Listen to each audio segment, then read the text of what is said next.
거짓말하는 게 눈에 보이는데 아는 체 해야 합니까? 속으로 참아야 합니까? 우라통이 터져요.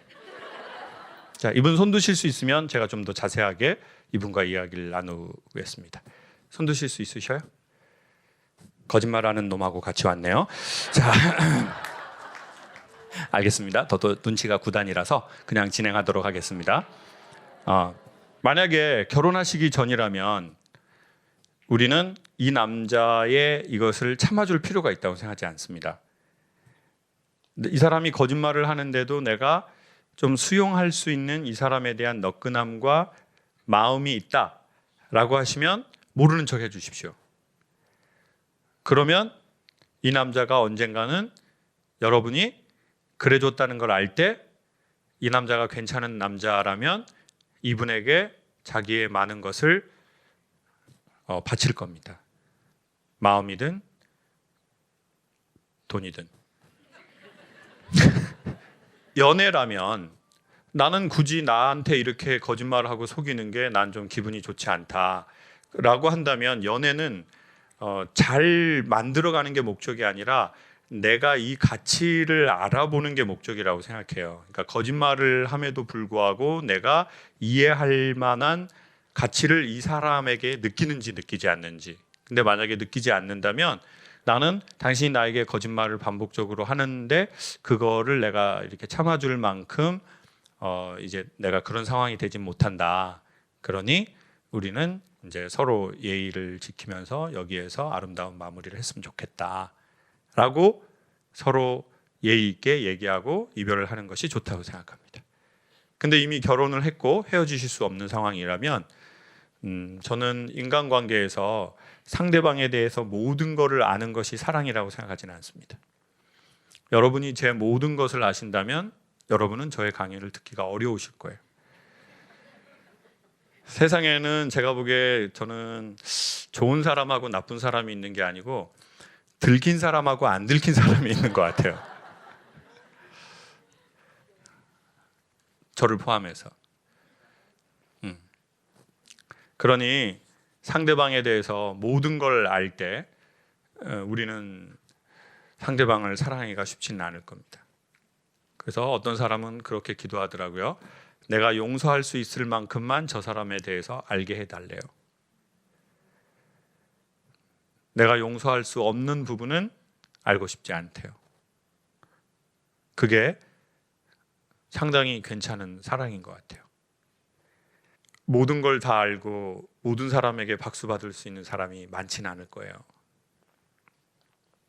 그러니 모르는 척 해주시고 안 본 척 해주시고 그렇게 해서 일정 기간을 보냈는데도 그 새끼가 계속 그따구로 한다면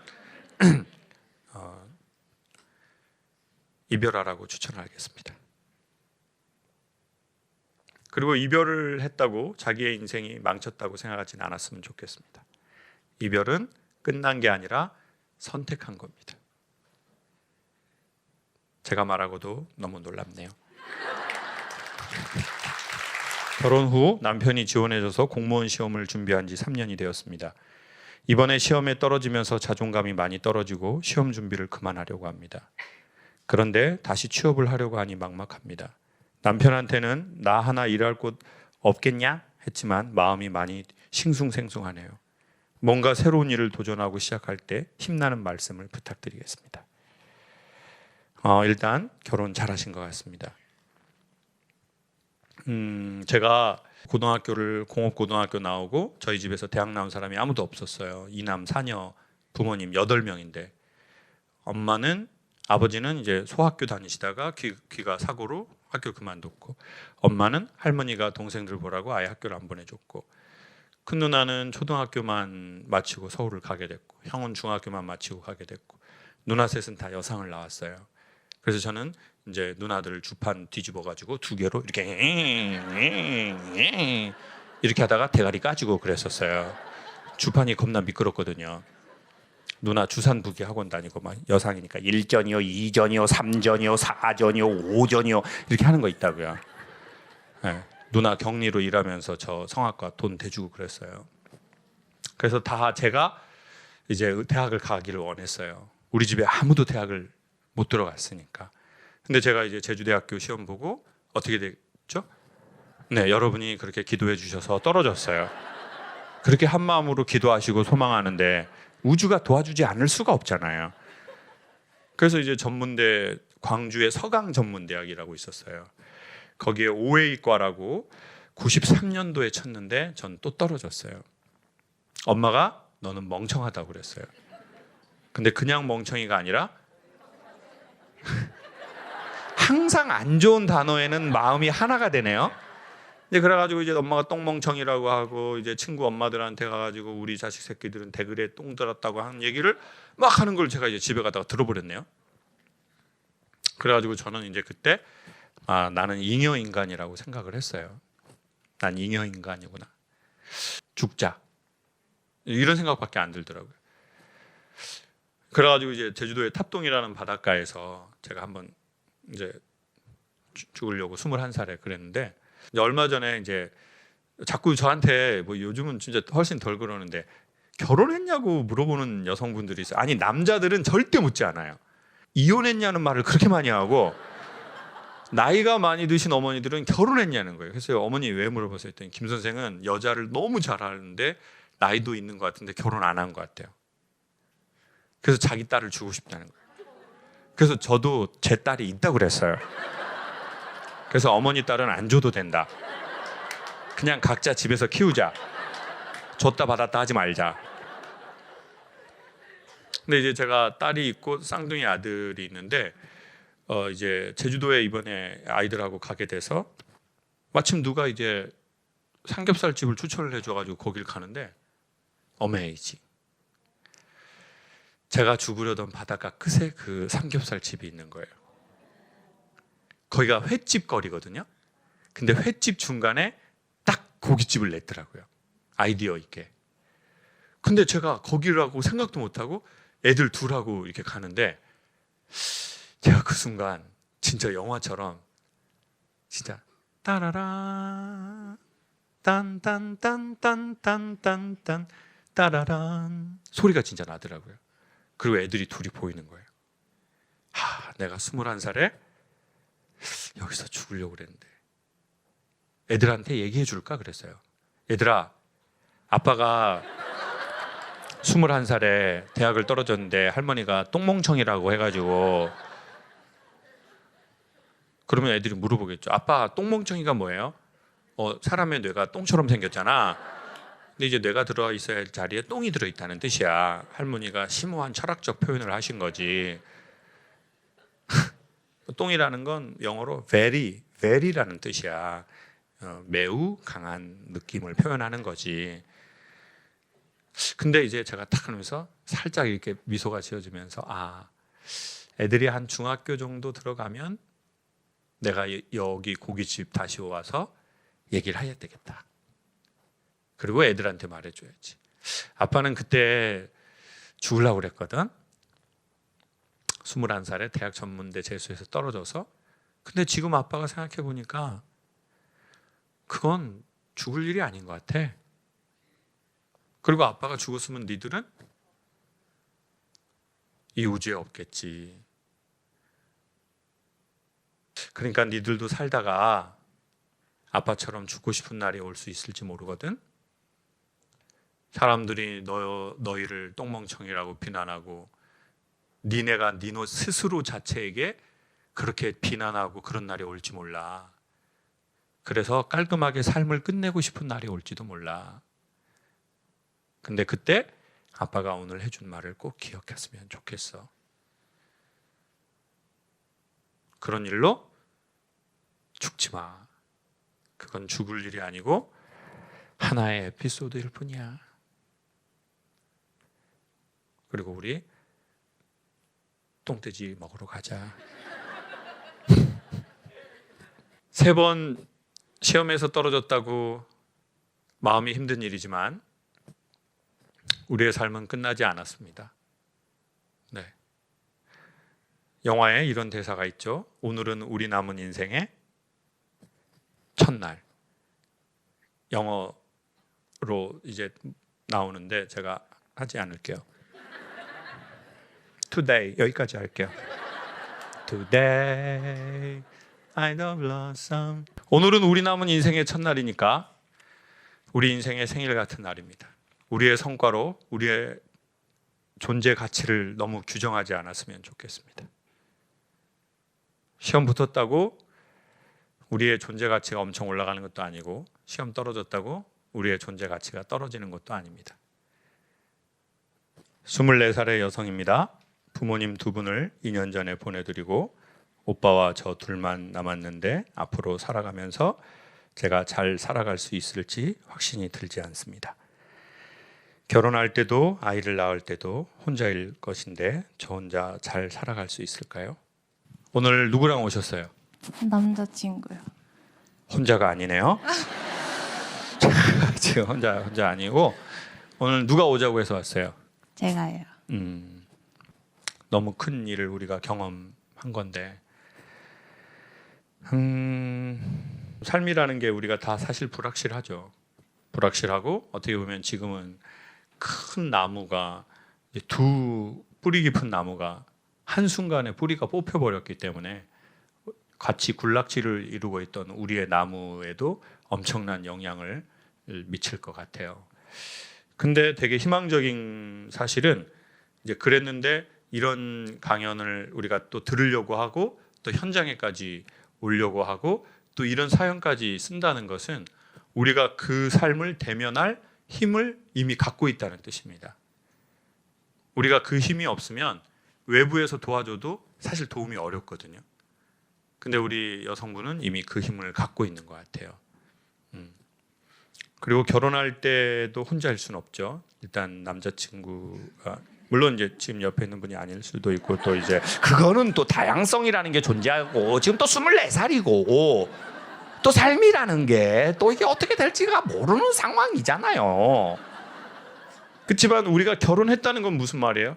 결혼할 때가 됐다는 건 이미 우리 옆에 누가 있다는 거죠. 그리고 또 그의 부모님도 계시고 우리가 아이를 낳을 때도 우리는 혼자일 수 없죠. 그 아이를 낳게 한 그분도 있겠죠. 근데 저기서 이런 말씀을 드리고 싶어요. 혼자하고 홀로하고 다른 것 같아요. 결국은 우리가 유난히 외로움을 많이 타는 사람들이 있거든요. 유난히 외로움을 많이 타는 가장 큰 이유 중에 하나는 제가 보기엔 혼자 있어서가 아니라 홀로 서지 못할 때 계속 외로움을 타는 것 같아요. 인간이 언제 외로운 줄 아세요? 혼자 있을 때가 아니에요.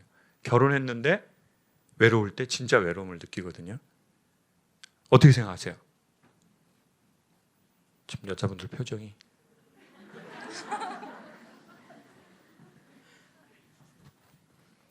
그러면 언제 외로워요? 언제예요? 아까 말씀드렸다시피 우리가 홀로 서지 못할 때. 근데 홀로 설 때 되게 우리가 깨닫는 게 뭐냐면 인간은 누군가를 소유할 수 없다. 다만 특정한 한 시간에 그 찰나의 순간을 함께 하는 것이다. 근데 우리는 자꾸 소유의 개념이고 자꾸 내 바운더리 안에 있는지 확인을 하는 걸 되게 좋아하는 사람이 있어요. 그래서 계속 전화해서 어디야? 이렇게 묻는 사람이 있어요. 어디야? 어디야? 어디야? 어디야? 언제까지 와? 어디야? 이거 어디야? 왜 묻는 거예요, 여러분? 그리고 소재가 파악이 안 되면 되게 불안해하는 사람이 있어요. 연락이 안 되면 되게 불안해하는 사람이 있어요. 그리고 왜 이렇게 연락이 안 돼? 그리고 그거를 내가 너에 대한 애정도라고 착각하는 경우가 있어요. 내가 너에 대한 애정도가 있으니까 항상 이렇게 언제든지 연락이 소재 파악이 되길 원하는 거야. 그거는 군대에서 5분 대기조라는 게 있어요. 전쟁이 터질지 모르니까 5분 안에 사인 주면 완전군장 다 해가지고 전쟁할 수 있게끔 만드는. 우리는 왜 그렇게 불안할까요? 의심해서일까요? 홀로 서지 못하면 외롭습니다. 그리고 홀로 서면 우리는 훨씬 그 외로움에서 자유로워져서 다른 사람하고 연합이 잘 될 겁니다. 그 어떤 말로도 엄마 아빠 일찍 우리를 떠나신 거는 얘기될 수가 없죠. 아버지 작년 11월 25일 날 돌아가셨거든요. 근데 저희 아버지가 돌아가실 때 마지막으로 병원에서 자라고 그랬어요. 그래서 아버지랑 하루 잤거든요. 근데 아버지가 호수를 폐에 3개를 꽂고 있었어요. 근데 아버지는 집에 가고 싶대요. 아버지 치매도 왔고 귀도 안 들리시고 이제 이런 상황이 됐어요. 아버지 안 돼요. 빼면 안 된대요. 아버지가 이렇게 뺨을 3번 저 때리려고 그러더라고요. 말도 새끼야. 그때 아버지의 마지막은 싸다구 때리시는 모습이 되는 건가? 이게 어떻게 되는 거지? 이게 영화처럼 안 되네. 그리고 아버지 돌아가셨거든요. 이틀 전에 꿈을 꿨는데 아버지가 나오신 거예요. 꿈에. 아버지 살아생전에도 한 번도 제 꿈에 나오신 적이 없거든요. 근데 아버지가 나오신 거예요. 근데 제가 새벽에 깼거든요. 저희 누나들, 형제들 단체 카톡방이 있어요. 뭐 누나들 뭐 있을 때 막 뭐 누나들 뭐 자기들끼리 얘기해요. 그럼 계속 막 깼다 그러면 아유 진짜 언제부터 이렇게 사이가 좋았다고 막 그러면 카톡 막 26개 와 있고 막 그냥. 왜냐면 한 사람이 2마디씩만 해봐요. 이게 막 계속 막 늘어나는 거예요. 또 저 안 들어가면 창욱이는 왜 안 들어오니? 뭐 바쁘니까 이기주의자 막 이런 거 올라오고 이런단 말이에요. 근데 제가 새벽에 딱 깨가지고 아버지가 저랑 딱 아버지가 이렇게 해가지고 태어나서 한 번도 보지 못한 아버지의 온화함인 거예요. 너무 생생하게. 그리고 제가 아버지가 너무 젊더라고요. 저희 아버지 86세에 돌아가셨거든요. 근데 아버지가 딱 지금 제 나이 전후 이 느낌에 아버지가 잠바를 입으셨더라고요. 저희 아버지가 이제 수트는 입으신 적이 거의 없거든요. 평생 노동일 하셨으니까. 그냥 잠바를 입고 되게 따뜻한 느낌으로 저한테 이렇게 온 거예요. 그래서 제가 아버지 천국 가셨어요? 이렇게 물어봤어요. 그랬더니 아예 천국은 안 갔대요. 근데 그걸 되게 웃으면서 너무 따뜻한 에너지로 말을 하는 거예요. 근데 천국은 안 갔는데 뭐 괜찮아 이런 느낌으로. 그리고 제가 이제 아버지가 돌아가신 걸 알더라고요. 꿈에서도. 그래서 제가 아버지 노동일해서 아들 키워줘서 아버지 감사해요. 저 절 한번 할게요. 저 때는 어디 중요한 일 있으면 꼭 절을 했거든요. 아버지한테. 이렇게 군대 갈 때도 아버지 저 군대 갔다 오겠습니다 하고 이렇게 절하고 휴가 나올 때도 첫 휴가 나올 때는 절했어요. 근데 제가 이제 아버지 저 키워줘서 감사해요. 제가 절 한번 할게요. 그리고 꿈에서 절을 딱 했어요. 그리고 너무 생생하니까 새벽에 깨서 단체 카톡방에다가 제가 이제 누나 나 아버지 꿈을 꿨는데 아버지가 꿈에 나왔어. 제가 이걸 이렇게 하려고 하고 있더라고요. 너무 생생해서 제가 처음으로 올린 거거든요. 제가 처음으로 형님 누님 아버지가 꿈에 나왔습니다. 너무 생생했어요. 아버지가 너무 온화한 모습이었고 제가 아버지에게 키워줘서 고맙다고 절을 했어요. 근데 최후의 반전. 근데 아버지랑 대화가 됐어? 저희 아버지 청각장애인이잖아요. 제가 여기서 소름이 확 돋으면서 제가 태어나서 처음으로 아버지랑 대화가 된 거예요. 그러니까 저는 그 느낌이 뭔지 몰랐어요. 아버지하고 자식이 대화하는 이 느낌이. 그 눈물이 나면서 엄청 소름이 돋는 거예요. 제가 그게 없어서 너무너무 평생 외로웠거든요. 내가 아버지라고 불렀는데 아버지가 알아듣고 말하는 거. 전 그게 없었잖아요. 그게 제 눈의 외로움에 슬픔의 근원의 강이었고 블랙홀이었어요. 그래서 아버지랑 한 번도 대화를 못 해본 거예요. 근데 꿈에서 아버지랑 대화를 한 거예요. 태어나 처음으로. 그리고는 희한하게 제 멍에가 풀린 것 같아요. 제가 죽을 때까지도 전 아버지하고 그 생생하게 대화했던 그 따뜻한 느낌을 못 잊을 것 같아요. 인간은 언제 죽냐면 추억에서 사라질 때 죽는 거래요. 23살을 살면서 엄마 아빠의 추억이 있다면 부모님은 돌아가셨어도 사실은 우리 곁에 추억으로 남아있는 거는 일부 맞대요. 그렇지만 너무 아쉬움이 크죠. 너무 황망함이 크고 그거는 쉽게 사라지는 건 아니라고 생각해요. 그렇지만 이렇게 대면하고 계속 하다 보면, 그리고 저는 이런 말씀을 드리고 싶어요.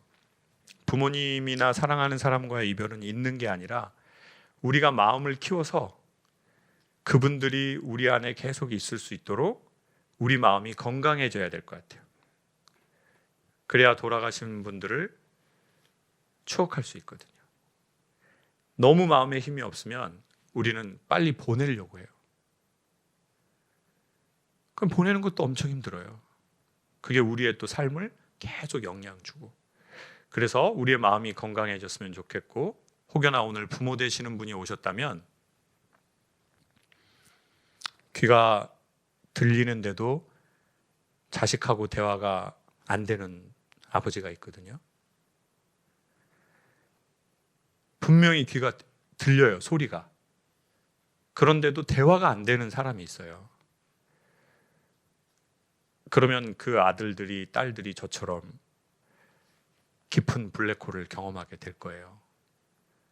그러니 혹시 그런 아버지나 어머니가 오셨다면 오늘 한번 생각하고 또 이야기 나눴으면 좋겠어요. 아버지가 꿈에 나오실지는 진심으로 몰랐네요. 그렇게 생생한 모습으로 살았을 때 한 번도 경험하지 못했던 그 따뜻함으로. 그리고 사람이 이렇게 서로 이야기하고 인지할 수 있다는 게 얼마나 놀라운 기적 같은 건지 모르겠습니다. 현장에서 질문하실 분이 있으시면 한두 분만 받고 마치도록 하겠습니다. 시어른들을 모시고 살았었는데요. 그 중에서 이제 아빠하고 아이들하고 관계가 별로 안 좋아요. 그래서 아이들하고 아빠하고 다 집에 있는 시간이면은 저는 언제 시한폭탄이 터질지 모르는 그런 불안함 속에 있거든요. 그러니까 아빠는 좀 많이 가부장적이고 아이들은 엄마가 힘들 동안 아빠는 좀 아빠의 생활을 하면서 살았어요. 그런 것 때문에 이제 아빠에 대한 감정이 많이 안 좋아가지고. 몇 살이에요, 아이들은? 아이들이요? 큰애가 30살이고요. 작은애가 29이거든요. 남편은 조선시대 살아요. 아빠가 얘기하면 무조건 따라줘야 되는 거예요. 아들의 의견이 없어요.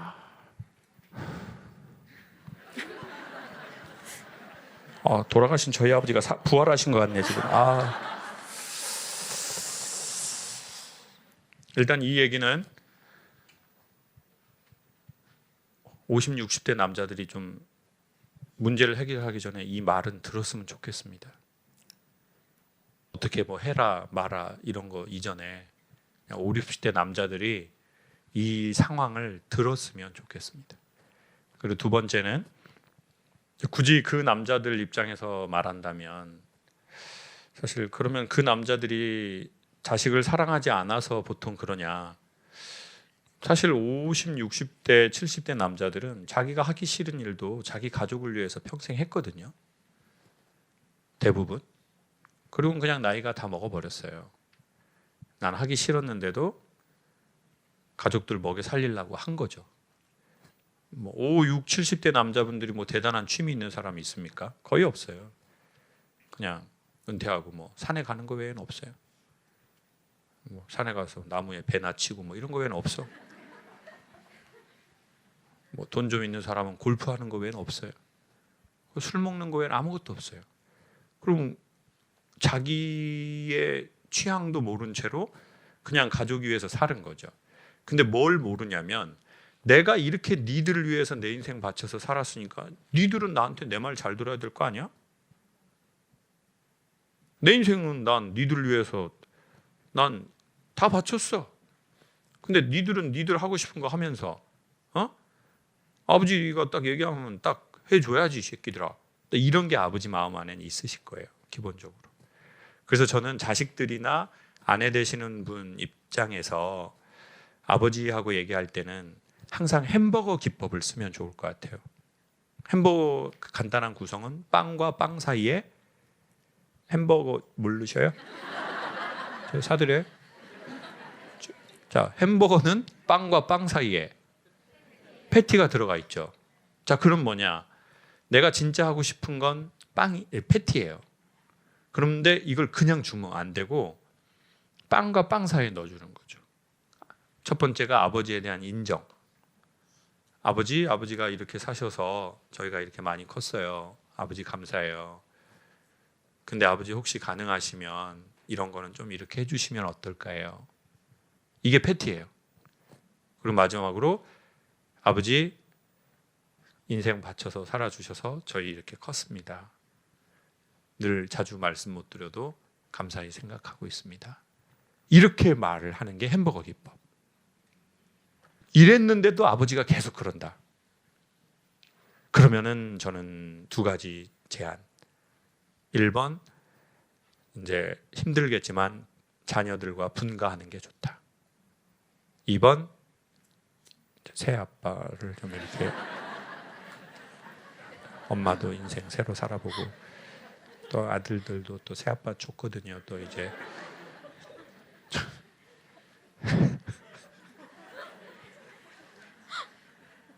아버지를 많이 인정해 줘야 돼요. 아버지 감사합니다. 아버지가 그렇게 사셔서 저희 학교도 다니고 공부도 하고 이렇게 컸습니다. 네. 그리고 부탁조로 우리들이 원하는 거 얘기하시고. 근데 여기서 잘못되면 이제 뭐 아들들도 이제 이게 있으니까 성남어. 아버지야, 할 말 없어서 안 하는 거 아니에요, 아버지? 이제 이러한 방식으로 하기 시작하면 이제 아버지는 나의 힘들게 살아온 삶을 다 부정당했다고 생각하고 인정받지 못하다고 생각하면 더 권위주의적으로 반응하시겠죠. 그러니까 저는 이별은 언제 하냐? 우리가 정말 예쁜 말을 꽤나 써봤는데 변화가 없을 때, 그때 해야지. 그 전에 하는 이별은 이르다라고 생각해요. 그리고 이 얘기를 부디 여자분들과 자식보다는 아버지들이 많이 들었으면 좋겠습니다. 그리고 아버지들께 제가 하고 싶은 말이 있다면, 엄마들도 많이 애썼지만 지금의 5, 60대 대신 70대 이런 남자분들이 자기의 취향도 모르고 직장을, 사업을 20년, 30년, 40년 해서 회사도 성장하고 아이들도 컸고 학원도 다니고 아파트도 사고 그렇게 성장했다고 생각합니다. 여러분들의 노고에 의해서 대한민국은 매우 짧은 시간 안에 회사도 나라도 이렇게 성장했다고 생각합니다. 대통령을 대신해 감사의 말씀을 꼭 드리고 싶습니다. 네, 안녕하세요. 제가 이제 조그마한 사무실을 하는데요. 제가 스트레스 받는 약간의 노이로제가 걸리는 게 뭐가 있냐면 직원분들이 그만둔다고 할 때예요.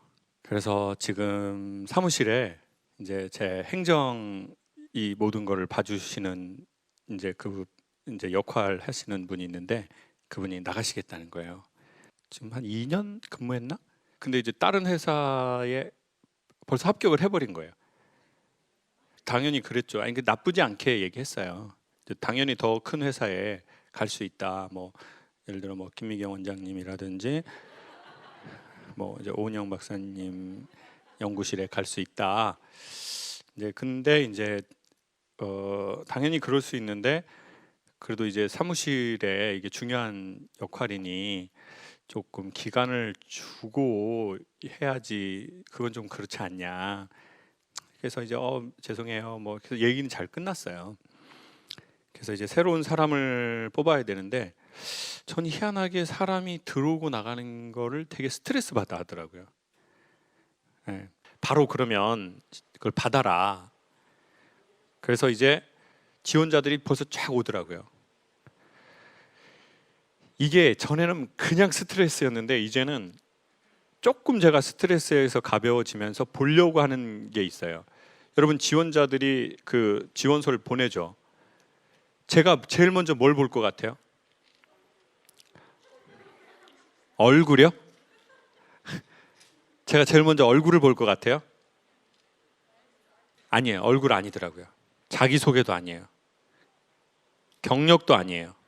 건강한지를 봐요. 회사를 몇 번 바꿨나. 그리고 그 회사에 얼마 근무했나. 대학도 안 봐요. 제일 싫어하는 게 딱 정해져 있더라고요.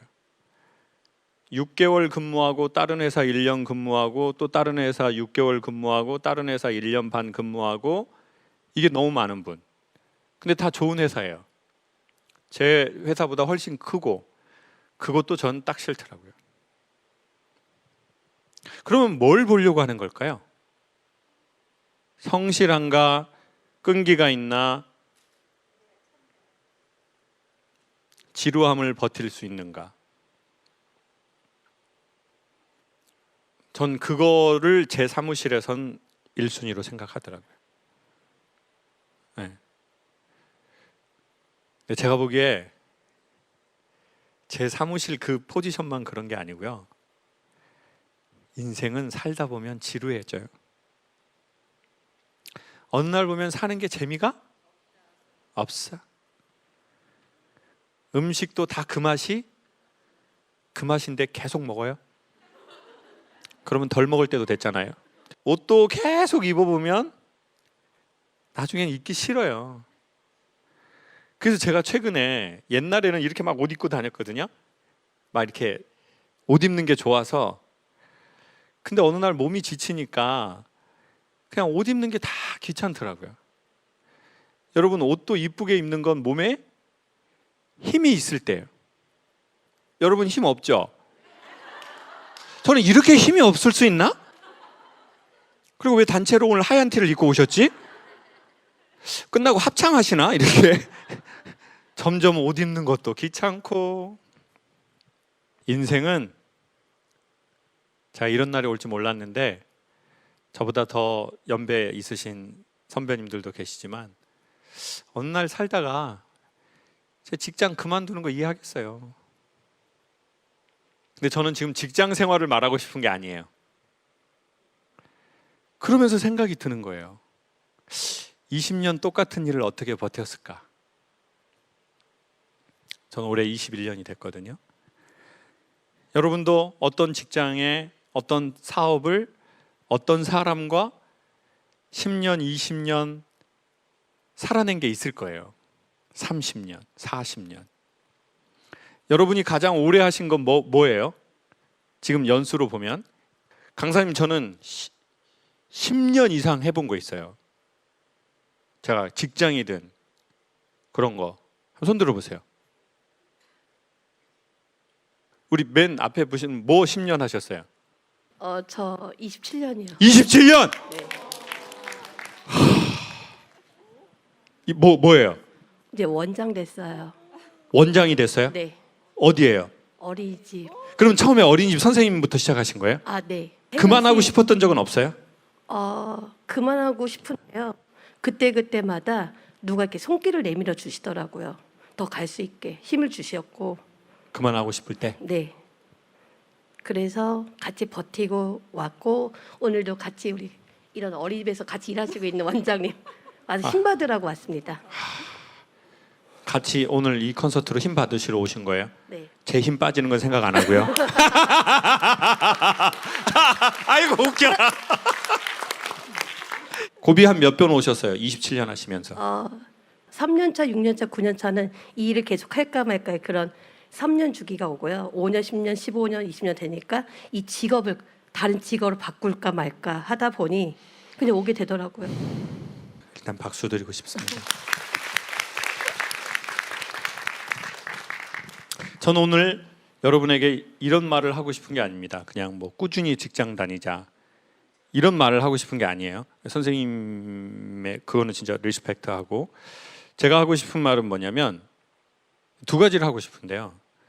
우리는 그래서 못하는 게 있고, 그러니까 서가 있고 도가 있는 것 같아요. 그래도 하는 게 있고, 그럼에도 불구하고.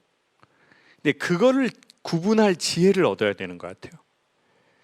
이게 계속 가야 하는데 힘들어서 내가 못하는 건지, 아니면 이건 얼른 방향을 바꿔야 되는 건지, 그거를 구분하고 그거를 선택하는 지혜가 필요한 것 같아요. 그리고 이런 말씀을 드리고 싶어요.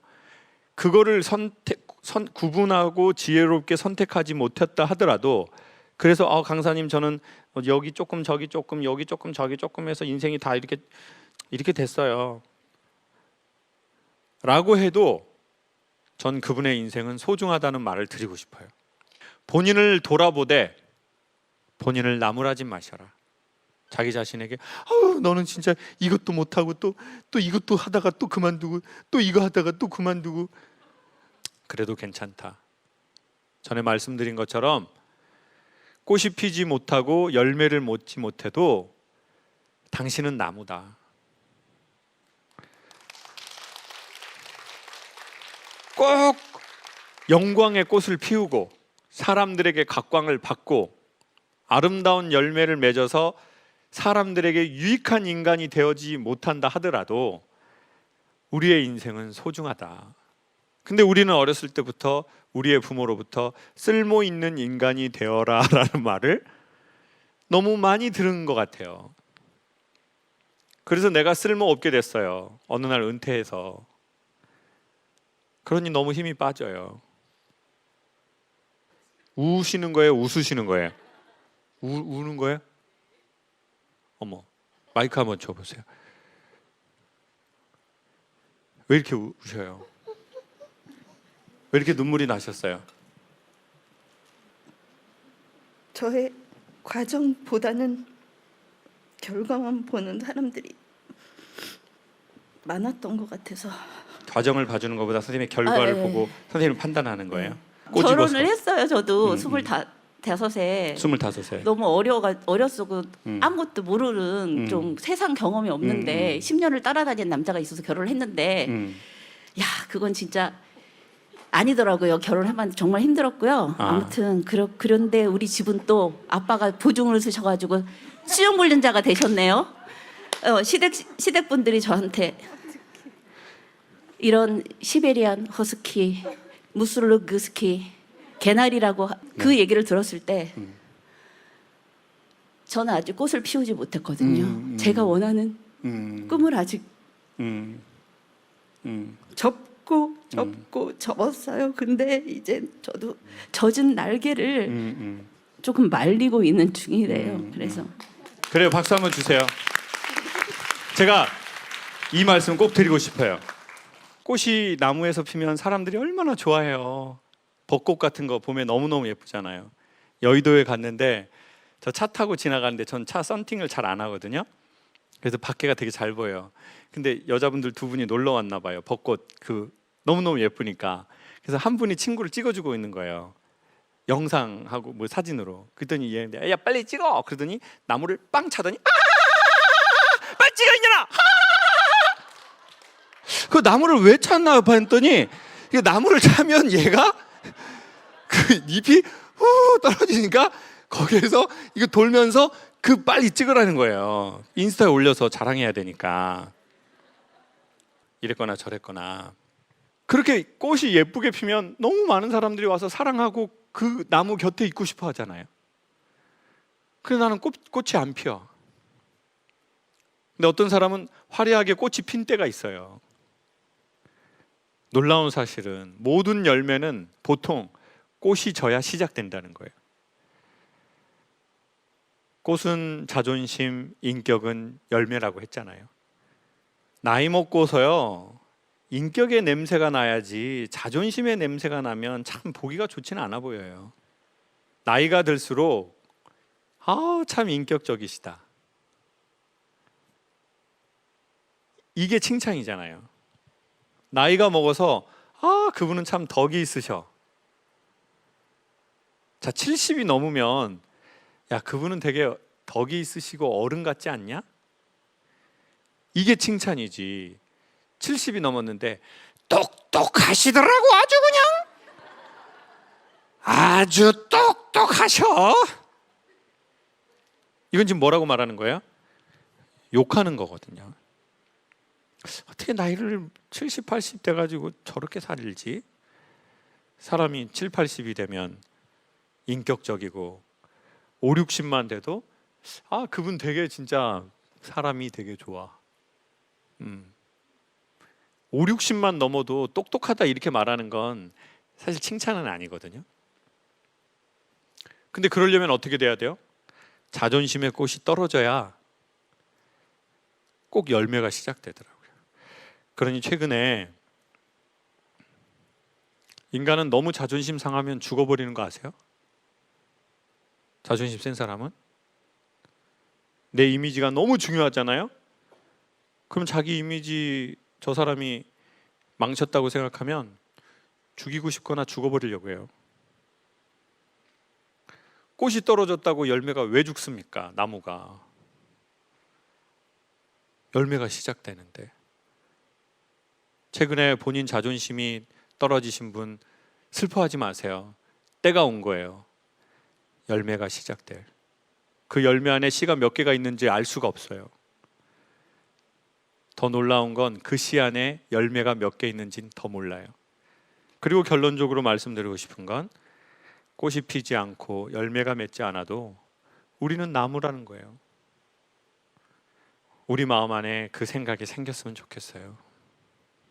그래서 저는 우리가 그거를 구분하는 지혜가 있으면 좋겠어요. 이건 가야 할 것인지, 방향을 틀어야 할 것인지, 이건 견뎌야 할 것인지, 이거는 정리해야 할 것인지. 근데 나중에 조금 후회가 많이 되는 건 뭐냐면 그때 견뎠어야 되는데 내가 그때 못 견딘 게 후회되네. 회사를 위해서요? No! 순수 자기 자신을 위해서. 그래서 못하고 이래서 못하고 저래서 못하면 세상 어디를 가나 할 수 없는데. 그러니 여러분이 뜻을 세운 그 길이라면 고난은 힘듦은 내가 가야 할 방향이 아닌가? 라고 생각하는 것은 바보 같은 생각이에요. 우리가 힘들다는 게 무슨 뜻이에요? 힘들다는 것은 일산의 몸짱 아줌마가 말씀하셨어요. 웨이트 트레이닝이라는 것은 지구 중심으로 향하는 중력을 반복해서 거스르는 행동이다. 그때 우리가 생기는 것은 두 가지.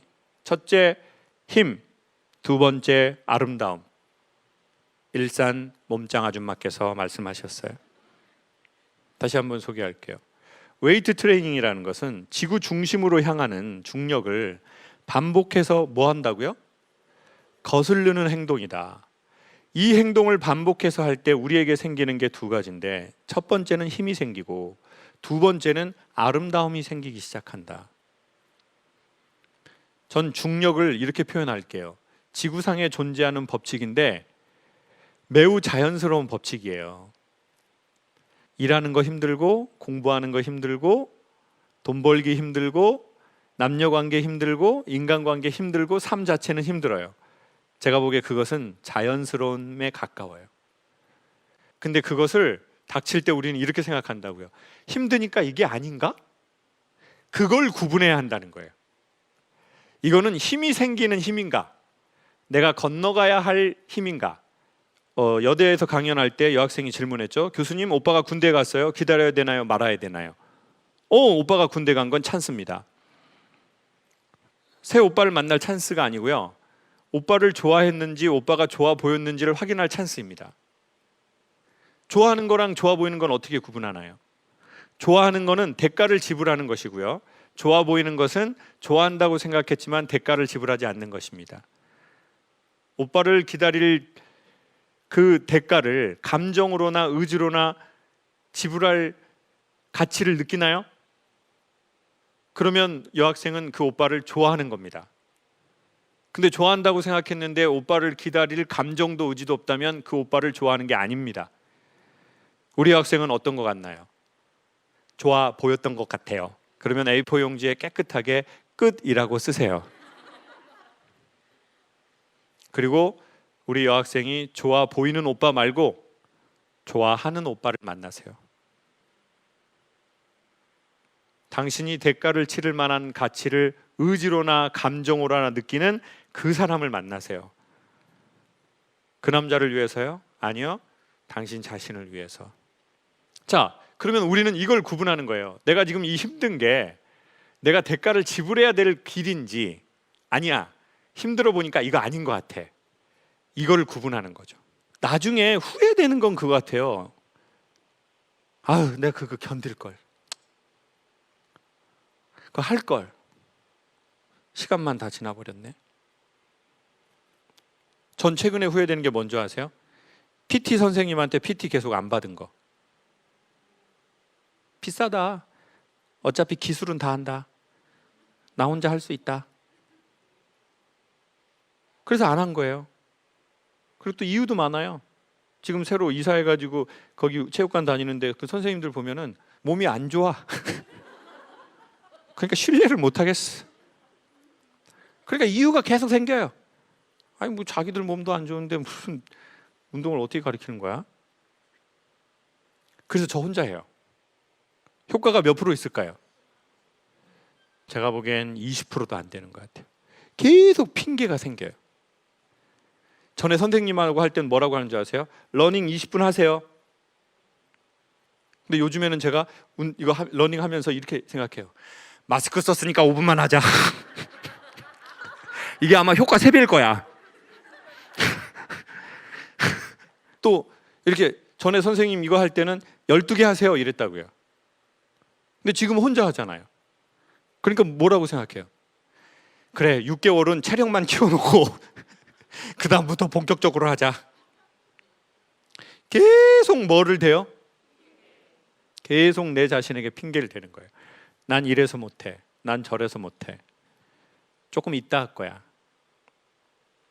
삼춘 마귀가 조카 마귀에게 사람을 속이는 11가지를 소개시킨 책이 있어요. 작자는 누구냐면 C.S. 루이스. 나니아 연대기라는 영화 아세요? 그 나니아 연대기의 원작자. 그래서 삼춘 마귀 스크루테이프가 조카 마귀 워무드에게 인간은 이렇게 속여라. 거기에 보면 이런 게 있어요. 인간에게 계획을 하게 해라. 정말 좋은 계획을 하게 도와줘라. 그리고 내일부터 하라고 해라. 인간에게 내일은 없다. 왜요? 오늘 다음이 뭐예요? 근데 내일 우리가 가면 내일은 뭐가 돼요? 오늘. 인간에게 내일은 영원히 오지 않는다. 그러니 모든 계획을 하게 하고 도와주고 내일부터 하라고 해라. 그러면 인간은 영원히 할 수 없단다. 인간은 괴롭히는 게 아니라 도와주고 속이는 거란다. 너는 지혜가 없으니 인간을 괴롭히려고 하는 거야. 인간은 고통을 받으면 신을 찾게 돼 있어. 그러니 인간은 도와주고 그들을 속이렴. 내일 하게 희망을 주렴. 삶에 내일은 없다니까요. 삶은 나중도 없어요. 나중 거기에 가면 나중 거기는 뭐가 돼요? 지금 여기 now and here. 인간은 오직 지금 여기에서만 존재할 수 있단다. 그러니까 이 핑계 저 핑계로 안 한 거예요. PT를. 비싸다. 내가 이미 기술 다 알고 왔다. 근데 시간은 다 지나버렸어요. 그러면서 생각하는 거예요. 아 그때 PT 선생님한테 할 때는 몸 진짜 빨리 좋아졌는데 그때 막 완전 장난. 지금 장난이고 그때 막 장난. 때 맨날 낫냉구만 입고 막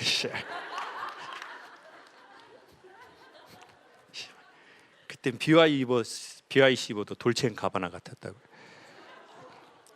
지금은 돌체앤가바나 입어도 트라이 같아요. 그때 PT 받았으면 좋았을 텐데. PT 받는다는 건 무슨 뜻이에요? 의지를 준다는 뜻이에요. 감정을 주는 게 아니라. 감정으로 하는 게 아니라 뭐로 하는 거라고요? 의지로 한다는 거예요. 근데 우리는 되게 감정 중심적 삶이 진실한 삶이라고 생각하거든요. 난 진짜 감정에 반응하지 않아. 나 완전 감정녀야. 나는 나 감정 안 오면 안 해. 또 감정 오면 또 난 또 못할 수는 없지. 그래서 어떤 사람은 그래요. 나 마음만 먹으면 운동 바로 해버려.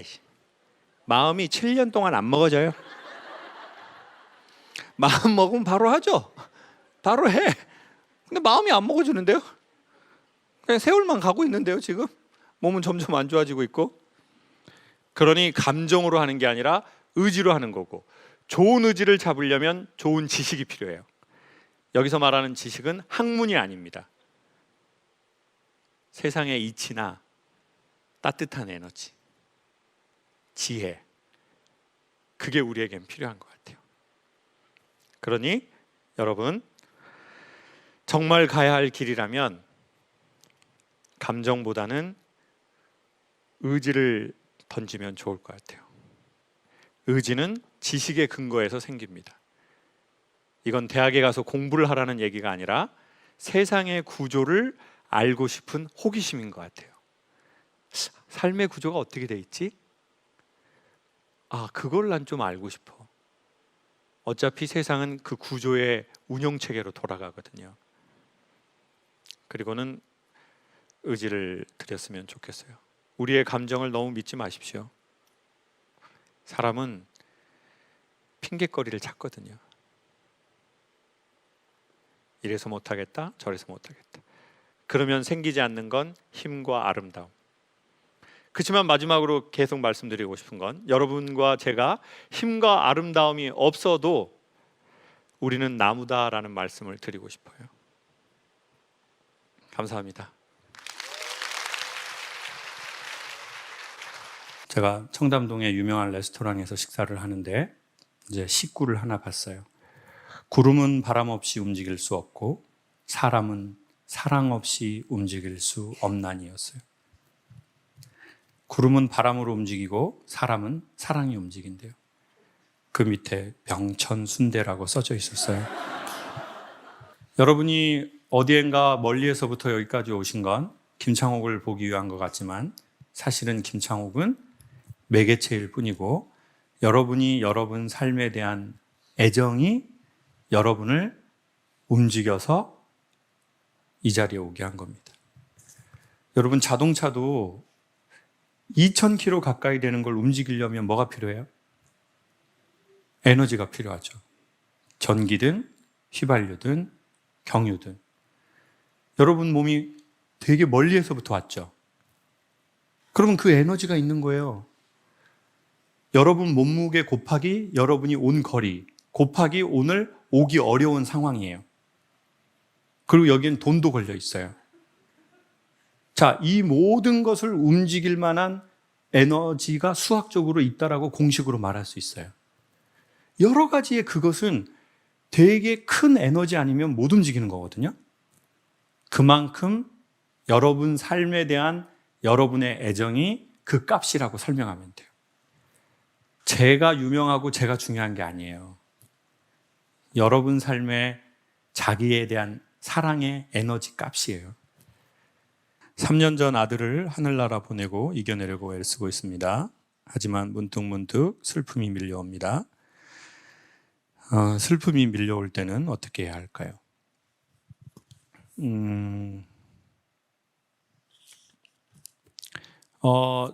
전에 그런 말씀을 한번 드린 적이 있는데, 전 슬픔은 이겨내는 게 아닌 것 같아요. 그리고 특별히 배우자나 자녀, 저희 엄마가 아버지랑 평생 싸웠거든요. 그 제가 인식이 있는 때부터 엄마 아버지는 각방을 쓰셨어요. 근데 아버지가 돌아가시고 저희는 엄마가 되게 속 시원할 거라고 생각했어요. 아버지가 뭐 젊은 나이도 아니셨고 86세니까 뭐 딱 거의 적정한 어른들, 뭐 90 넘으면 장수하신 거잖아요. 근데 엄마가 한 달 동안 집을 안 나오는 거예요. 그리고 아버지가 저희 아버지 되게 짠 분이었거든요. 그래서 제가 엄마 쪽으로 돈 보내고 아버지 쪽으로 보내잖아요. 그럼 아버지는 당신한테 보낸 돈을 안 써요. 그리고 엄마 그 돈을 쓰려오는 거예요. 그리고 어른들이 75세가 넘으니까 돈에 엄청 더 민감하더라고요. 그래서 두 분을 따로 계좌를 보낸 거예요. 처음엔 한 계좌로 보내니까 이게 네 거냐 내 거냐 이게 막 붙은 거예요. 그래서 저는 항상 각자라고 생각합니다. 특별히 돈과 관련해서는 각자로 드려야 된다. 그래서 이제 엄마가 아버지한테 너무 스트레스 받고 그 얘기를 맨날 자식들한테 해요. 그러다가 아버지가 84세가 될 무렵에 돌 침대는 아니고 돌 뭐 이렇게 돼가지고 누워 있을 수 있는 거 있잖아요. 그 로마 황제처럼 옆으로 이렇게 누워 있는 거 아시죠? 누워가지고 포도 하나씩 따먹는 거 그거 알죠? 이제 그거에 이제 장수돌 침대는 아니었고 정수돌 침대였었어요. 장수는 별 5개인데 이건 별 3개더라고요. 그러니까 이제 이미테이션을 아버지가 사주신 거예요. 근데 엄마가 한 달 동안 거기서 안 나오신 거예요. 저희 엄마는 이제 미신을 믿으니까 와이프가 남편 죽고 한 달 동안 집 밖을 안 나가야 남편이 좋은 데로 간다는 얘기를 들으신 거예요. 제가 이렇게 사이가 좋으셨나? 이렇게 연려문을 세울 정도의 그랬나? 남편이 저희 엄마 너무 아버지 돌아가시고 스트레스 받아서 인간이 극도의 스트레스를 짧은 기간 안에 받으면 귀가 멀어버린대요. 저희 엄마 귀가 한동안 안 들려버렸어요. 아버지 돌아가시고. 근데 자녀가 우리를 먼저 떠나는 건 남편하고 사이가 안 좋아도 그런데 자녀가 우리를 떠나는 걸 어떻게 우리가 저는 이겨낼 수 없고 지워지지 않는다라고 할 때 지울 필요가 없고 이겨낼 필요가 없다라고 생각이 들었어요. 그럼 어떻게 해야 되냐? 이겨내는 것도 아니고 지우는 것도 아니고 우리가 죽는 그날까지 그걸 갖고 가야 돼요. 제가 문신을 할 때 뭘 할까 생각하다가 저희 집에 강아지가 이제 14년 됐는데 내가 집에 가면 항상 환영해주고 내가 집에서 나올 땐 항상 눈빛이 이렇게 오빠 나도 데려가요. 나 오빠랑 같이 있고 싶어요. 그 개 눈빛 알죠? 그리고 제가 집에 들어가면 어떻게 해요? 여러분 집에 들어갔는데 누군가가 그렇게 환영할 수 있나요? 근데 걔가 15년을 항상 환영하고 그리고 걔가 뭐 제가 강연을 해서 좋아합니까? 제가 어느 학교 나왔다고 좋아해요? 상대적으로 제일 숫자를 따지지 않는 것도 걔예요. 걔는 이렇게 말해요. 난 당신이어서 좋아요. 당신이 젊어서 좋다고 해요. 이뻐서 좋다고 해요. 그것도 없어요. 당신이 어느 학교 나와서 좋다고 그런 것도 없어요. 저는 그냥 당신이 좋아요. 당신하고 같이 있고 싶어요. 강아지에게도 문신을 새기고 싶은데 우리의 자녀인데 그래서 저는 이겨내는 것이 아니라 우리 죽는 날까지 같이 가야 한다. 이 그리움을, 이 아픔을. 근데 그러려면 어머니가 건강해야 그 아픔을 갖고 갈 수 있다. 자, 엄마가 정신이 힘이 없잖아요? 그럼 그 슬픔을 갖고 갈 수가 없어요. 왜? 내가 힘든데 어떻게 이 슬픔이 나를 다 태워버리는데요? 그러니까 똑같은 말이지만 언어 표현을 조금 달리하자. 우리 아이를 내 몸에 새기듯이 내 영혼에 새겨야 되는데 그러기 위해서는 이 슬픔을 아이의 이름을 새기려면 엄마가 숨을 쉬어야 된다. 일단은 아무 생각 없이 웃기라 해도 돼요. 근데 우리는 이런 마음이 있어요. 아유, 내가 아이가 그렇게 되고 내가 그냥 엄마라는 년이 웃고 돌아다니고 이게 말이 돼? 이렇게 생각하니까 우리는 기쁜 곳에 안 가고 좋아지려고 하지 않고 좋은 거 안 먹고 자기를 안 세우려고 하는 거예요. 계속 애도하는 거예요. 근데 진짜 애도하려면 어머니가 건강해야 애도할 수 있고 그 죽는 날까지, 어머니 돌아가신 날까지 이걸 갖고 갈 수 있다는 거죠. 그러니 웃음의 에너지가 있는 곳으로 가고 어머니를 신나게 하는 곳으로 가야 합니다. 왜요? 아이를 영혼에 새기기 위해서. 안녕하세요. 대학원생입니다. 논문 쓰기 싫어서 반년째 미루고 있습니다. 미루지 않고 어떻게 하면 논문을 쓸 수 있을까요? 써라. 그냥 써. 나한테 물어보지 말고. 야, 너 지금 어디에 있냐? 자, 이렇게. 자, 지금 대학원 몇 학기예요? 지금 막 학기 끝났습니다. 아, 그래요. 네. 논문 주제는 뭐예요? 아직 미정입니다.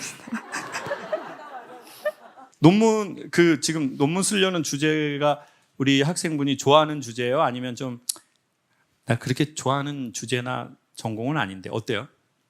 좋아하는 주제로 생각하고 있습니다. 뭐 전공이에요? 제가 간호학 전공입니다. 아, 간호학 전공. 어떤 걸로 쓰고 싶어요?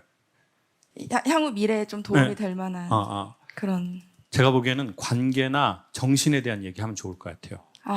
네. 감사합니다. 왜냐하면 사실 저희가 오늘 이렇게 토크 콘서트 하는 건 이거 예방의학으로 봤을 때 정신적인 거에 대한 예방의학이거든요. 그러니까 우리가 정신적인 문제가 있어서도 오지만 문제 이전에 사실은 해결하면 좋잖아요. 병원 오기 전에. 근데 이미 병원에 가면 너무 심각한 상태에서 가버리는 경우가 있잖아요. 그러니까 어떻게 보면 우리가 이게 예방의학 효과가 있어요. 우리한테. 같이 이렇게 웃고 뭔가 깨닫고 눈물이 나고 그게 몸 안에 실질적인 엄청난 호르몬과 뭐 신경계통에 실질적으로 막 역할을 하고 있잖아요. 그러니까 제 유튜브하고 라이브 많이 보고 있다고 하니까 그러면 그걸 보면서 사람들은 그러니까 정신의학으로 본, 보건학으로 본 사람들이 강연을 듣는 이유 뭐 이런 거 해가지고 네. 오. 감사합니다. 네. 근데 거기에서 그러면 이제 예제가 필요하잖아요. 사회적으로 사람들이 그걸 보는 거. 나 넣어줘요. 그 전에도 상담학은 많았는데 그 전에는 왜 밖으로 못 나왔고. 근데 물론 이제 시대가 그런 시대가 된 것도 있고 우리는 전에는 정신적인 문제를 커밍아웃하는 걸 되게 두려워했는데 저희가 이런 강연에서도 자기 얘기를 하잖아요. 근데 그거는 그 사람들이 그럴 분위기를 또 사회가 그럴 분위기가 됐기 때문에 우리가 말을 하는 거잖아요. 그러면서 우리는 사회적인 엄청난 재원을 아끼는 거예요. 이미 병원 가면 대부분 늦어요. 그러니까 약물보다는 약물의 효과가 있는 다른 대안의 것을 우리는 지금 하고 있는 거죠.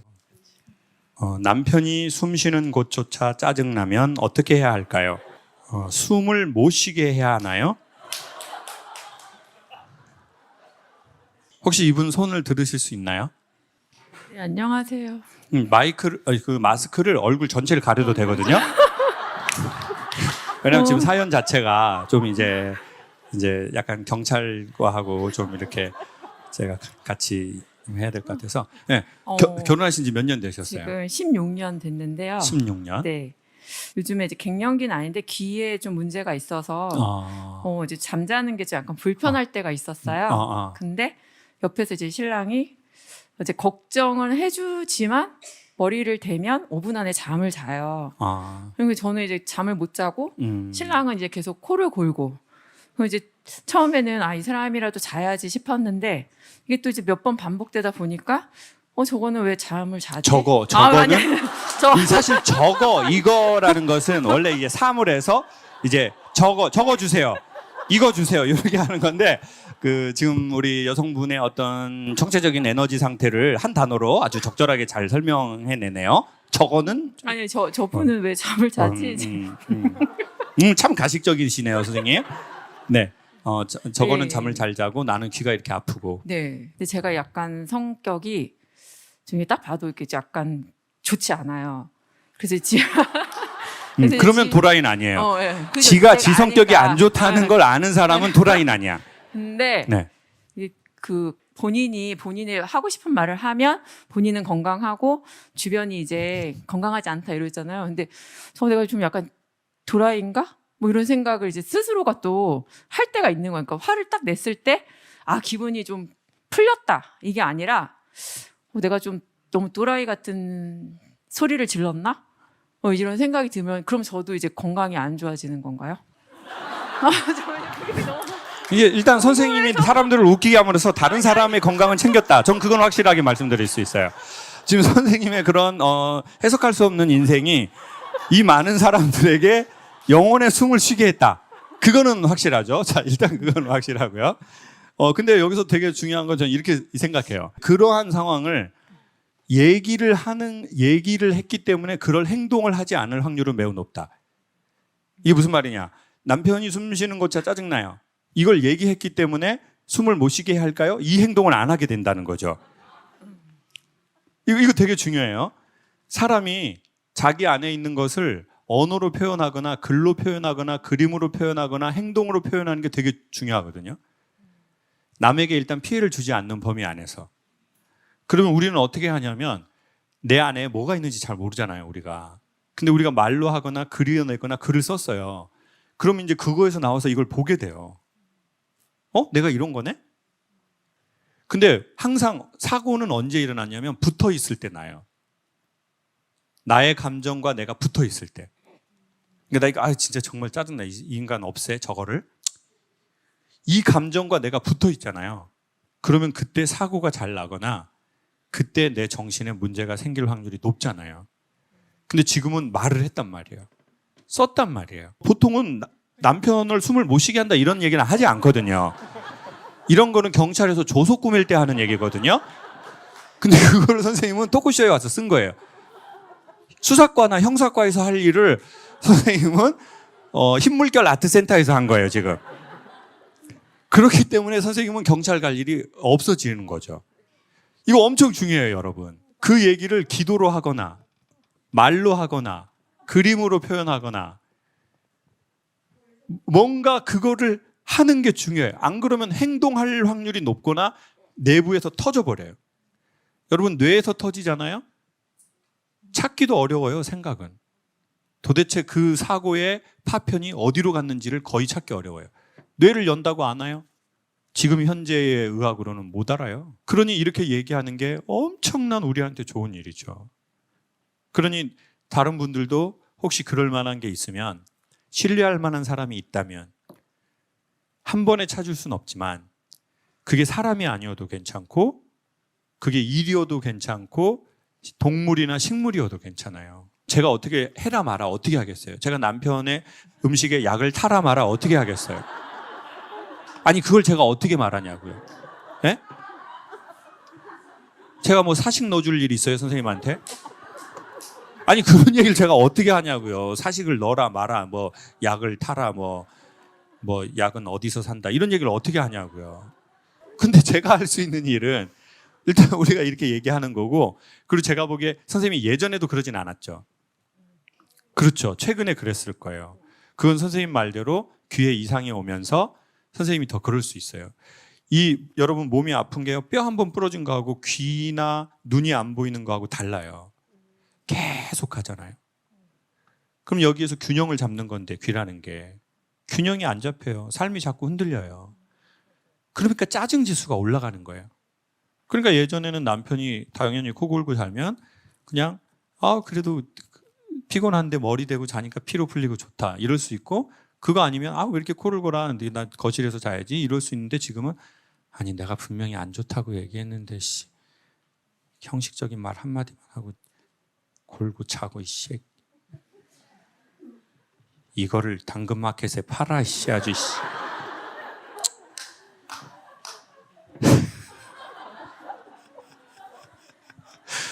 그런 생각이 드는 거죠. 그러니까 지금은 일시적이다. 코로나가 와가지고 한 연수로는 3년 걸린 것 같아요. 정기 강연을 다시 하는 데에 3년 걸렸습니다. 여러분도 뭔가 생활의 변화가 있으셨을 수도 있고 생각의 변화나 삶의 변화가 있었을 수도 있을 것 같습니다. 3년 정도 저는 제 인생에는 정말 많은 변화가 있었어요. 그래서 제가 언제 죽을지 모르겠지만 제가 삶을 마감하는 날에 저는 이렇게 구분할 것 같아요. 코로나 전과 코로나 후로 제 인생은 좀 많이 이렇게 나뉠 것 같아요. 강연을 30살 때부터 한 것 같아요. 초반에 시작한 강연 대상이 아침마당 분들이었었어요. 아침마당 분들이었는데 아침마당에 그때 시청자층이 5, 6, 70대였어요. 근데 이제 5, 6, 70대를 대상으로 30 초반 중반의 아이가 강연을 시작했습니다. 좀 잘했을까요? 좀 잘 안 됐을까요? 네? 잘 안 됐다고요? 그건 선생님의 못돼 처먹은 마음이라고 생각하고요. 그런 식으로 사니까 남편도 싫어하고 애도 싫어하고 같이 온 언니도 좋은 척하면서 속으로 싫어하고 잘 됐어요. 시청률도 잘 나오고 뭐 앵콜도 받고 저는 그래서 너무 일찍 어른이 돼버린 것 같아요. 정확하게 말하면 어른이 된 게 아니고요. 어른 역할을 잘했어요. 여러분도 그런 사람이 있을지 몰라요. 어린 나이에 어른이 된 게 아니에요. 어른의 역할을 잘한 사람들이 있어요. 자기가 가장이 아니에요. 근데 가장의 역할을 잘하는 사람들이 있는 것 같아요. 어느 날 태어나 보니 환경이 내가 그 역할을 해야 된다는 것을 알게 되고 그런 환경에서 태어나고 자란 사람들이 있는 것 같아요. 이때 그거를 저항하는 사람들은 정신이 건강한 것 같아요. 이렇게 시어머니한테 맞짱 뜨고 이런 며느리도 있잖아요. 지가 싫으면 싫다고 하고 어머니 요즘에 누가 이렇게 동그랑땡을 많이 붙여요 어머니. 작년에 붙인 거 지금도 냉동실에 있어요 어머니. 제사 지내면 귀신이 와서 먹고 가나요 어머니? 그리고 저한테 그렇게 대단한 아들을 주신 것도 아니시잖아요. 이런 며느리들은 지속이에요. 속병이 없어. 암도 잘 안 걸려요. 또 희한하게 그런 며느리를 둔 시어머니는 보통 착해요. 요즘 애들이 많이 달라졌구나.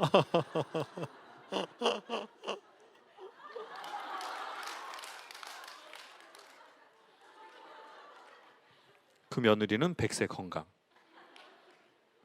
무병장수.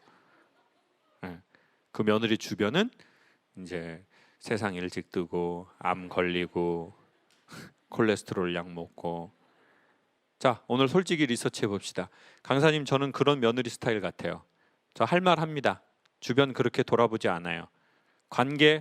관계보다 중요한 건 제 안에 있는 진실이라고 생각해요. 저 진실하고 정의를 중요하게 생각하는 여자예요. 인간관계보다. 손 한번 들어보세요.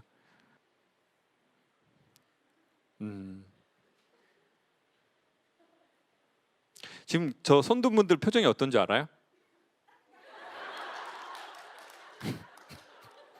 자, 일단 손든 분들은 앞으로 큰 정신적 질환은 없을 거다라는 말씀을 저는 드릴게요. 자, 그런데 이제 그런 사람들 지금 손 드신 분이 10분의 1 정도도 안 돼요. 그러면 대한민국 사람의 꽤 많은 퍼센테이지는 뭐냐? 제가 보기에는 나보다는 우리를 되게 많이 생각하는 사람이에요. 나보다는 상황, 나보다는 환경, 내 내면 세계보다는 관계.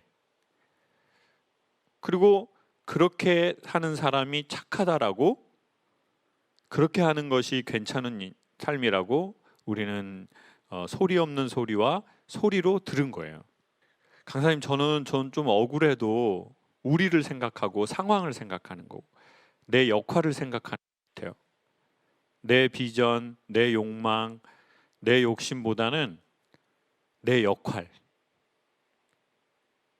그거를 전 좀 생각하는 것 같아요. 종교적으로는 미션, 사명감. 손 한번 들어보세요. 강사님, 저는 그런 사람인 것 같아요.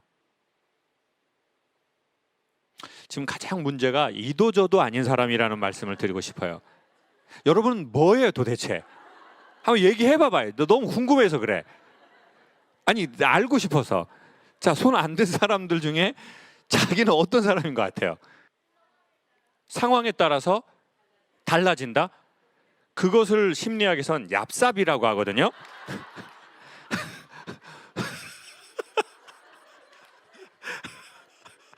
뭐라고 한다고요? 이런 단어를 말할 땐 아주 합창을 하시네요. 아까 제가 뭐 정상적인 질문할 땐 이러다가 지금 얍삽이. 좋아요, 좋아요. 사람들이라는 게 원래 우리가 그런 거거든요. 자, 그러면 어떻게 보면 제가 보기엔 그 중간 사람이 저는 좀 지혜로운 것 같아요. 자기의 소리도 들을 줄 알고 상황도 살필 줄 알고.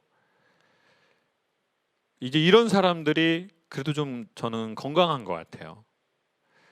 근데 저의 경우에는 그런 줄 알고 사는 게 아니라 10년, 20년, 30년 살아보니 나는 그런 사람이네 라는 생각이 든 거예요.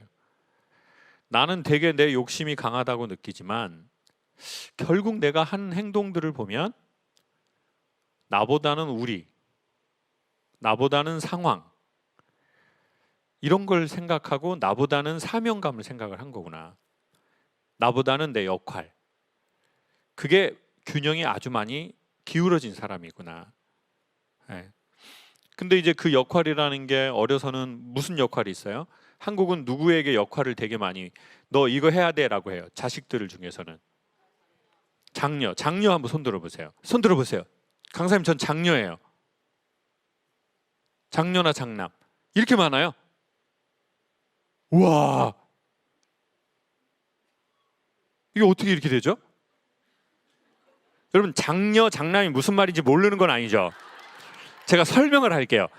애가 여럿인데 그 중에 지가 큰 딸이나 큰 아들. 자, 다시 한번 손 들어보세요.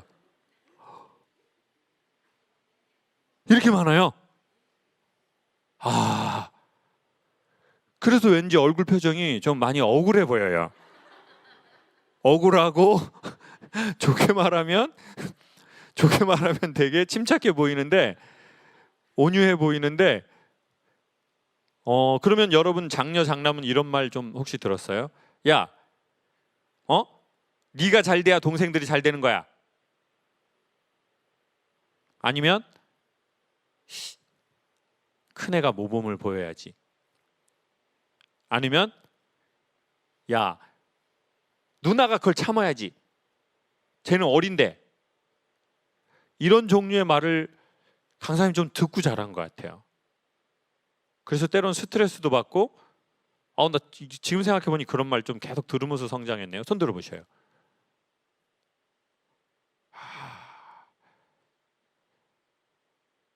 더 어두워요, 확실히.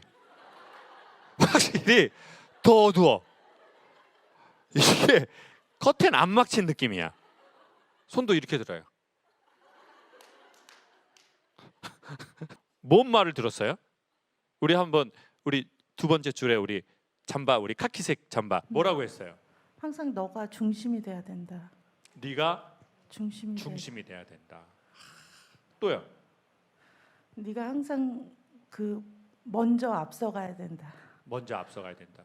네가 결혼도 먼저 해야 되고 네가 이혼도 먼저 해야 된다. 항상 좋은 거는 네가 먼저 해라. 그리고 동생들한테 얘기해 줘야 돼. 강아지한테도 말해줘.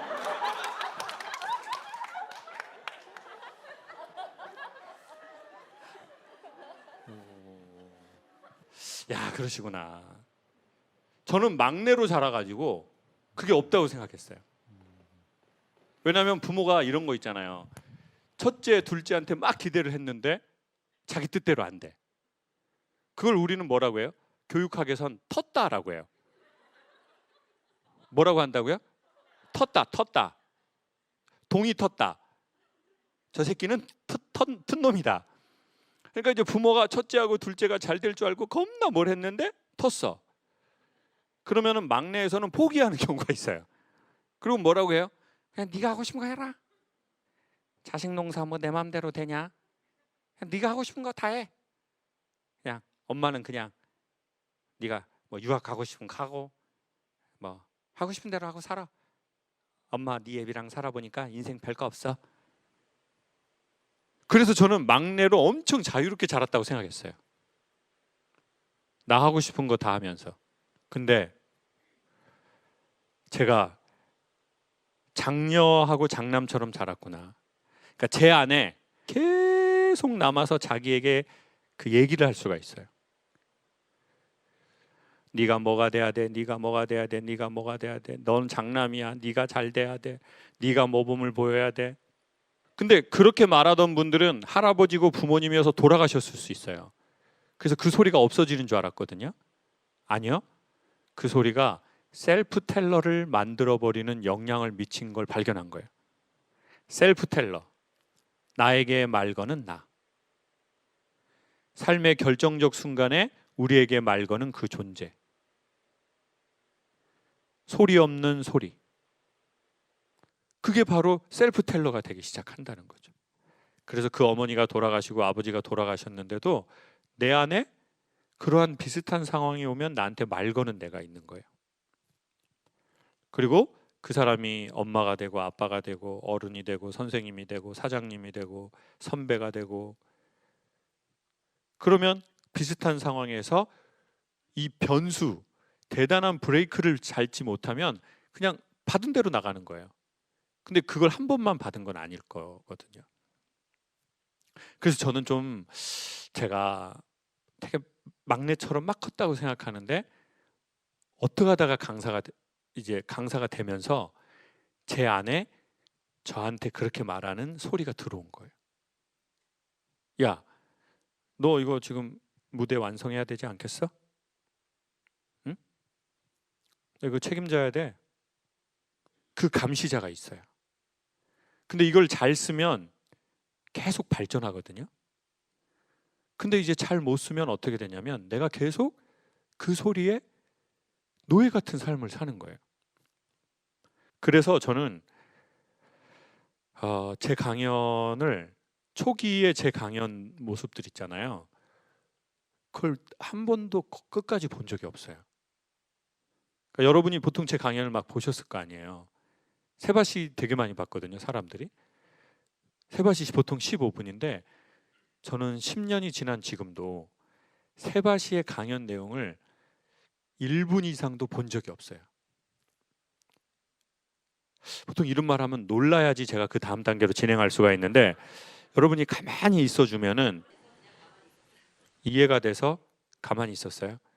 말대꾸도 엄청 심하게 하시네 진짜. 반응을 또 하라 가지고 했는데 갱년기인가 씨 아주 그냥 갱년기 같아요. 맞아요. 제가 갱년기예요. 갱년기는 인정해요. 손발이 막 뜨거워져요. 저녁에 잠이 안 올 정도로 발이 너무 뜨거워요. 벗으라고요? 슬리퍼요? 그러면 제가 이거 신발 한 번만 벗을게요. 그러니까 제 그때 그걸 못 보겠는 거예요. 근데 그게 처음에는 강연을 못하는 게 아닐 거 아니에요. 강연을 못했으면 어떻게 조회수가 수백만이 나와요. 너무 애쓰고 안쓰럽고 그래서 내가 못 보는 건가? 왜 못 보는 거지? 그 못 보는 이유는 모르겠더라고요. 저도 정확하게 못 보는 이유를 제가 들여다보지도 않았어요. 별로 대면하고 싶지 않아서, 어쩌면 대면할 용기가 없어서. 알려면 알 수 있겠지만. 네. 여러분도 여성분들 그런 거 있잖아요. 남편이 뭐 잘못했어. 나 이거 뚜껑 열면 알 것 같아. 근데 일부러 뚜껑을 안 여는 경우가 있어요, 없어요? 있죠. 그럼 왜 안 여는 거예요? 두려움 또는 큰일이 날 것 같으니까. 그런 거예요. 여러분이 남편 카톡을 열고 싶지 않은 거하고 똑같은 거예요. 제가 제 그 영상을 보고 싶지 않은 거예요. 대면하고 싶지 않은 거예요. 난 준비도 안 됐고 어떻게 해야 될지도 모르겠는데 그 사실만 마주한다고 뭔 도움이 되겠어요? 오히려 모르는 게 더 낫겠다 생각이 드는 거죠. 그래서 제 영상을 안 본 것 같아요. 그래서 강사들을 치고 상당히 성과가 초반에 잘 났지만 저는 그 데미지를 계속 쌓은 것 같아요. 그러니까 이제 그런 사람들이 있는 거예요. 며느리로서 역할 잘하고, 아내로서 잘하고, 남편으로 잘하고, 누구의 딸로서 잘하고. 근데 우리는 거기서 또 한부모 가정이 되면 사람들이 얕잡으면 안 돼. 사람들의 티가 잡히면 안 돼. 그러면 우리는 더 힘을 쓰게 돼 있어요. 장애가 있어도 그럴 수 있고, 뭐 엄마만 있어도 그럴 수 있고, 아빠만 있어도 그럴 수 있고. 이제 그러다 보니까 그 역할은 잘 수행해냈는데 문제는 뭔가 정신적 데미지가 쌓여버렸다는 거예요. 그걸 느끼게 된 것 같아요. 저는 이제 그러다 보면 어떻게 되느냐, 그걸 중간중간 잘 풀지 못하면, 잘 승화하지 못하면 그게 쌓이는 날 어떻게 될까요? 사람이 폭발하거나 아니면 자기 내부에서 썩어 문드러져 가지고 그냥 사라져 버리거나, 아니면은 잘 삐지거나, 삐지면 말하고 싶지 않거나, 그리고 무기력해지거나. 무기력하다라는 말은 우리에게 쉼이 필요하다는 뜻이라고 얘기를 들었어요. 근데 그 쉼은 뭘까요? 아무것도 안 하는 거? 그것일 수도 있어요. 근데 정확하게 말하면 아무것도 안 하는 게 쉼이 아니고요, 자기가 하고 싶지 않을 때도 하는 그 일을 안 하는 것이에요. 그리고 두 번째로는 자기가 하고 싶은 걸 하는 거예요. 시간 빨리 가는 사람을 만나는 게 우리의 쉼이에요. 시간 빨리 가는 일을 하는 게 우리의 쉼이에요. 그냥 너저분하게 너불러 있는 게 쉬는 게 아니라는 거죠. 그러면 더 다운돼요. 그렇죠? 여러분 토요일 날 쉰다고 해가지고 집에 그냥 이렇게만 있어 보세요. 그건 더 무기력하다고요. 그러니까 그러면 어떻게 해야 되냐? 자기가 그 하던 거 있잖아요. 하던 역할. 그 역할을 조금은 안 해도 돼요. 그리고 너무 착한 사람이 되려고 하면 안 돼요. 그리고 사람들은 여러분한테 착하다고 생각하지 않아요, 대부분. 여러분만 되게 자기가 착하다고 생각하면서 그 역할을 수행하는데, 예? 그 본인이 안 착한 사람 되게 많아요. 그냥 억울해 그냥. 그러니 살짝 눈치 보면서 본인이 하고 싶은 걸 전 해야 된다고 생각해요. 근데 그 쉬운 걸로 뭐냐면, 시간이 빨리 가는 사람, 시간이 빨리 가는 장소, 시간이 빨리 가는 일을 추천하는 거죠. 그리고 제가 보기에는 그 시기를 넘기려면 우리는 진짜 운동을 해야 됩니다. 운동. 사람들이 저보고 막 그래요. 자기 자살할 거라는 거예요. 마지막으로 저한테 연락했다는 거예요. 그래서 제가 일단 저녁에 자살하고 오전에는 운동을 합시다. 자살하지 마세요. 그런다고 자살 안 할 것 같아요? 아니요. 자, 그냥 자살은 뭐 할 수 있는데 일단 운동을 하고 오후에 다시 생각해 봅시다.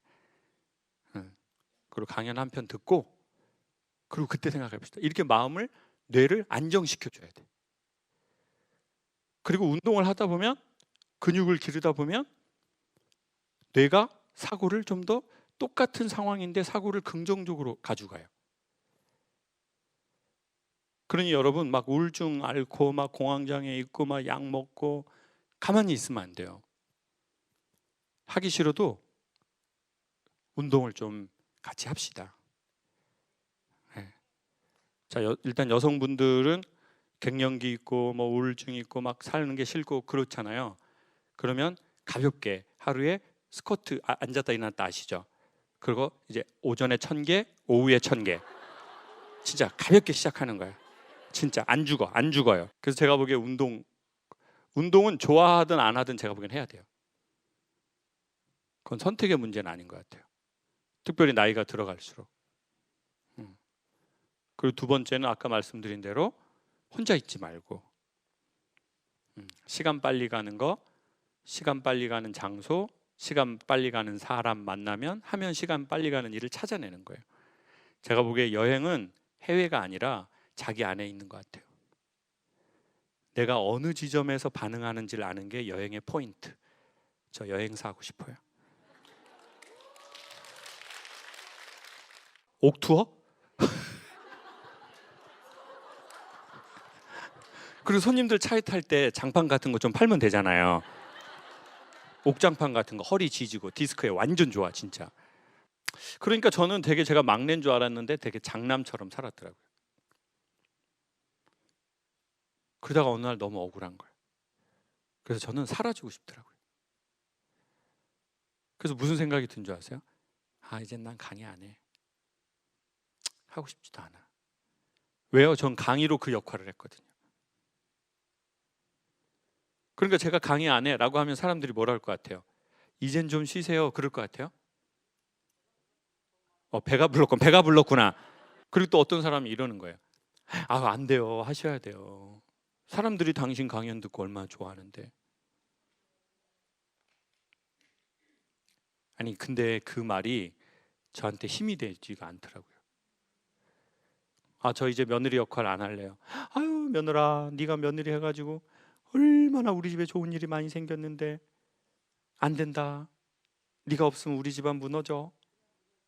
근데 그러면 그 며느리 없어지면 그 집안 무너져요? 안 무너져요? 새 며느리가 와요. 새 며느리가 와가지고 나는 똥배 나왔는데 걔는 이대 나오고 새 며느리가 와가지고 그냥 집안이 엄청 화목하고 나 없어도 잘 되고. 진짜 제가 코로나에 진짜 3년 일 없는 사이에 오은영 선생님이 나오셔가지고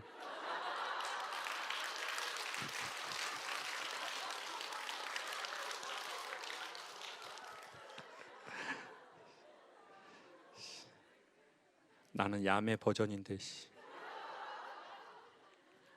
오은영 선생님 연세대 나오시고 진짜. 웃긴 게 뭔지 아세요? 그 오은 선생님 걸 몰래 볼 거 아니에요. 제가 살짝 내가 봐도 너무 잘하시네. 너무 잘하시는데 너무 학문적이시다. 마음도 따뜻하시고 지혜로우시고 진짜 다 맞는 말 하시네. 너무 부럽다. 나 없어도 세상 잘 되는구나. 나 없으면 안 될 줄 알았는데 새로운 선생님이 나와서 더 학문적으로 감성적으로 잘 푸시네. 다 하기 싫더라고요. 다 하기 싫어요. 다 하기 싫어. 난 이제 사라지고 싶어. 저만 그런 게 아니라 우리 모두의 마음이죠. 다 싫어. 예전에는 이것만이 나의 전부였는데 이젠 아무 의미 없어. 그런 날이 오더라고요. 우리 인생에. 예전엔 가족이 전부였고 이 남자 이 여자가 전부였고 그 일이 그 미션이 전부였는데 이젠 다 싫어. 손발만 계속 뜨거워지고 신발 벗고 강연해서 시선이나 끌라고 하고. 진짜 짜증나. 근데 제가 이 신발을 벗는 것도요 제 딴에는 훈련이요. 무슨 훈련이요? 무대에서 신발 벗고 강의하면 안 된다는 제 금기가 있거든요. 근데 그냥 이거 신고 하고 할 수 있어요. 그냥 참으면 돼요. 근데 해보는 거예요. 솔직하게 말하고. 저 신발 벗어도 돼요? 그러니까 신발을 벗는 거에 도전하는 게 아니에요. 내 머리에서 금기시 됐던 거기에 도전하는 거예요. 벗어보니 아무것도 아니잖아요. 여러분 용기 내서 어느 시점인가 저처럼 여러분의 신발을 벗어버리세요.